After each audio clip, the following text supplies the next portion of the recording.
Jump to Bosnia. Poem called Adim.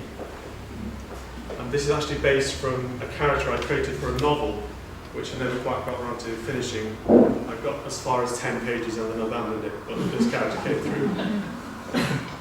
Adim. He will think of this moment over and over again.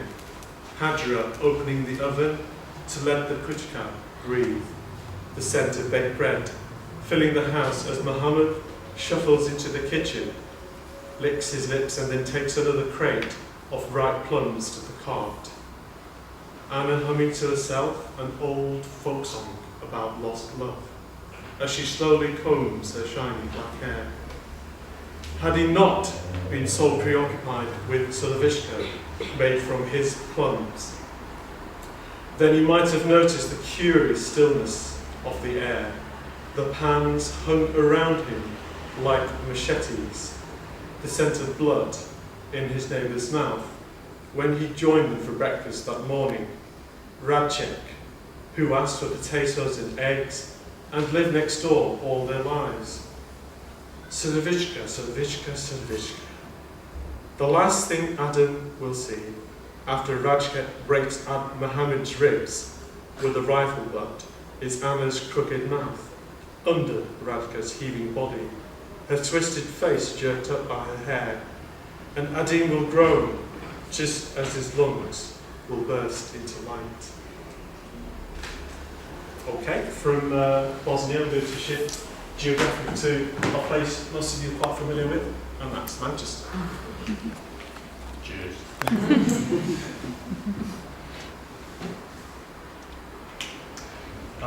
As Libby quite rightly points out in her introduction, I now live in Dunoon, and it wasn't until I moved to Dunoon I started writing about Manchester, which is quite funny.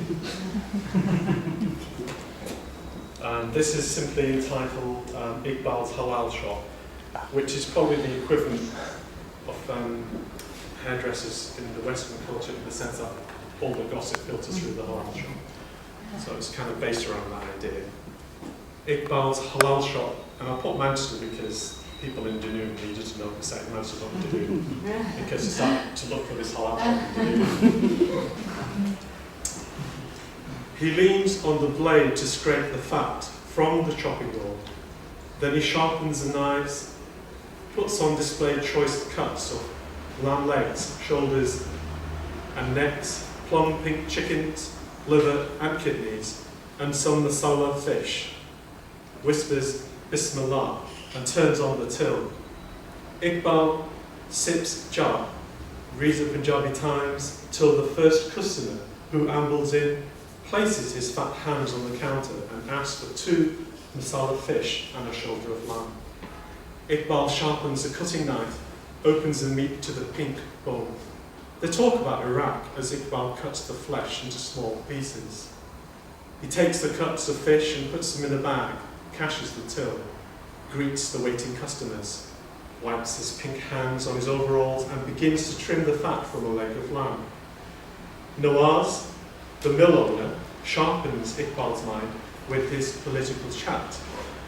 Masala for your survival is to know your opposition. Masala for the soul is to submit yourself to Allah, who cuts away gaffers from heaven. Nawaz sharpens the tone by questioning suicide bombing, to till the fields of morality of his small audience of fat men who mumble fate, destiny, as a girl in a pink t-shirt stops near them and they are all tickled pink by her fleshy breasts. The Gori needs masala, jokes Ahmed, the mechanic as his member grows fat with desire. The other men chip in with lusty cuts about her ample cleavage, talking in Punjabi until Iqbal mumbles, "What do you want, love?" The girl sharpens the atmosphere by replying in Punjabi.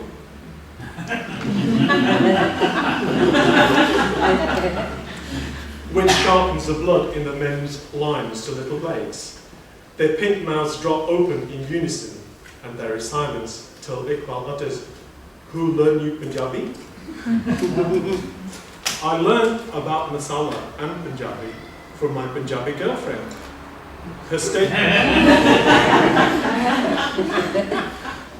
Her statement cuts the men's sausages into chipolatas.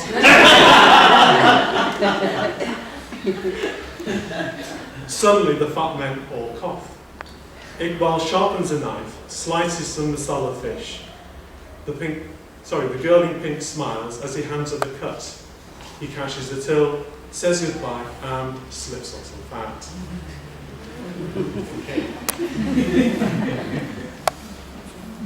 The next poem is one which I'm beginning to not enjoy reading because so many people asked me to read it.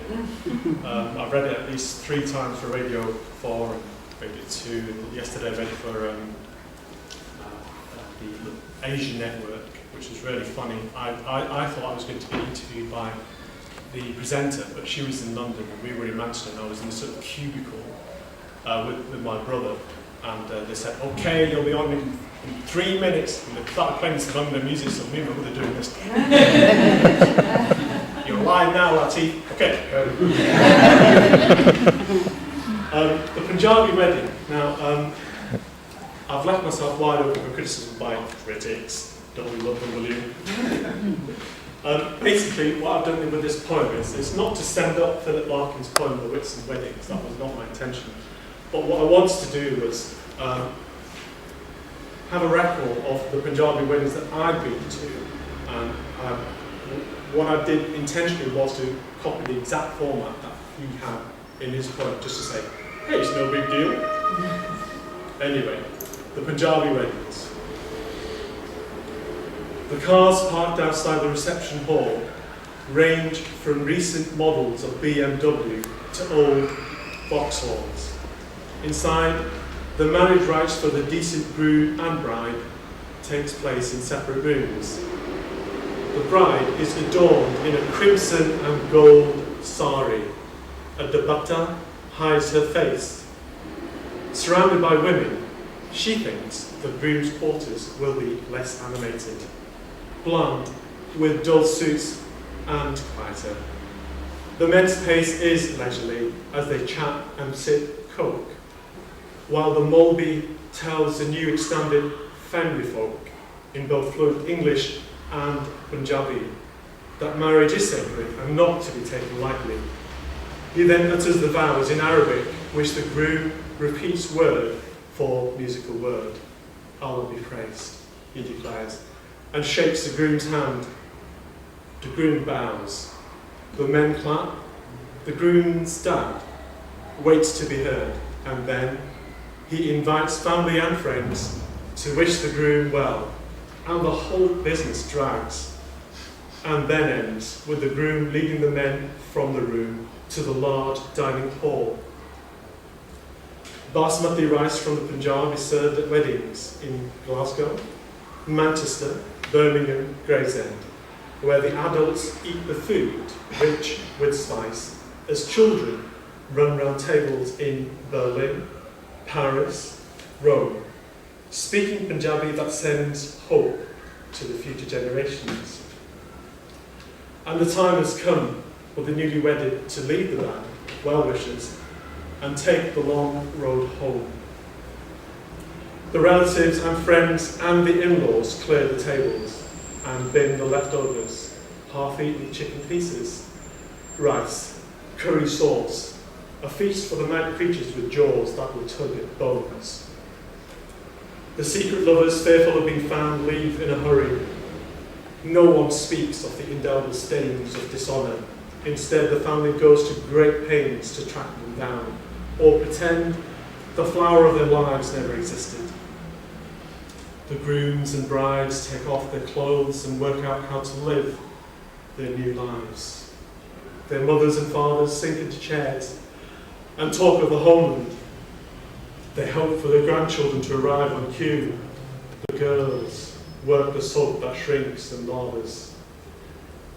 For those of you not familiar, a Molbi is an Islamic priest, and the dupatta is a cover which is worn by somebody.